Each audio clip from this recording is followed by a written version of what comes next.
Hindi namimili ang Diyos kung sino ang pagpapalain niya at sino ang pahihirapan niya. Automatic na yan. Nang kinreate ang mundo, nakaset na ang lahat ng laws. And one of the laws of nature says that those who are wise, those who are thinking, those who have a diskarte, yung marunong, talagang yun ang maraming may enjoy na blessing. At yung nagpapabaya, hindi nag-iisip, nagpapakamangmang, kung ano-anong ginagawang kabulastugan, ano man ang nasa kanila na mawawala pa. At hindi yung nagdidesisyon ng Diyos sa kunin yan para ibigay doon. It is the law of nature. It is automatic. Hindi yan manual.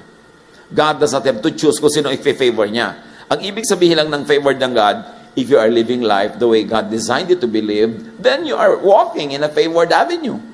Automatic yun. Hindi ka pipiliin ng Diyos. Ikaw ang pumipili doon kung saan ka maglalakad. So, stand in the path of blessings.